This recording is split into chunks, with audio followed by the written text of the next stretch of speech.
Големият православен храм на България изпитва постоянно недостиг на средства. Както не е и за вярване, че точно Патриаршеската катедрала, в която поне веднъж месечно служат всички български митрополити, в която на година влизат десетки чуждестранни делегации, коя от коя с по-висок ранг, катедралата, която е символ не само на българската църква, но и на цяла България, точно тази катедрала има за свой най-щедър дарител един беден старец. Не ви се вярваше, и то не е за вярване, но най-щедрият дарител е дядо Добри. Този, който всички го познават, е облечен в национална носия и който прави поклон пред всеки го. И точно този дядо Добри миналата година чисто и просто дарява на църквата ни 35 700 лева.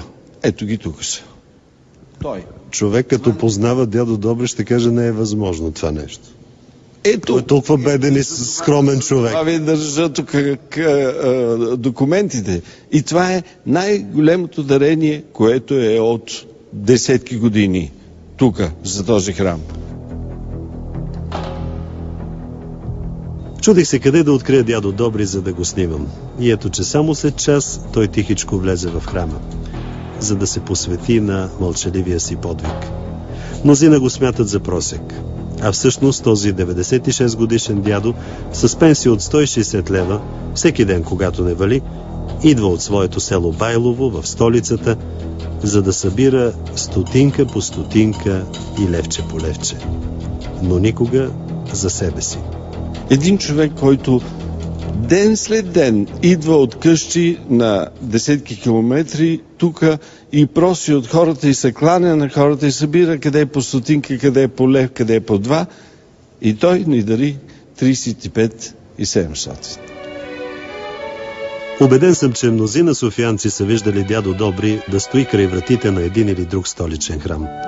Така година след година с чашка в ръка той е събирал средствата и ги е давал на своя позната, за да ги внася в банка. Най-напред помага за възстановяването на Елешнишкия манастир. После през май миналата година отишъл при служителя, който отговаря за финансите на свети Александър Невски, и му казал само: "Ела да ти дам пари за църквата."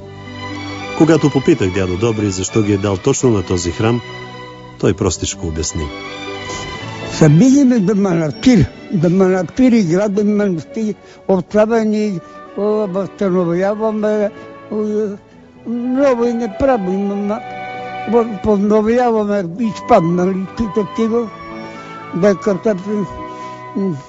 дека не са лишини, така изпаднали и никой не лози и имат нужда да бърдигане, да поправяме и така ги поправяме." Напразно търсих да зърна в квитанциите името на някой прословут нашенски бизнесмен или грамогласен политик, който да е дарил нещичко на Патриаршеската катедрала. Но не би. Нямаше такива имена. Името на дядо Добри от Байлово и сумата, която беше дарил, плющеше като шамар върху всички тях. Оядени, самодоволни, самозабравили се. С фалшивите си благотворителни кампании, иначе перфектно пресметнати като изгоден пиар.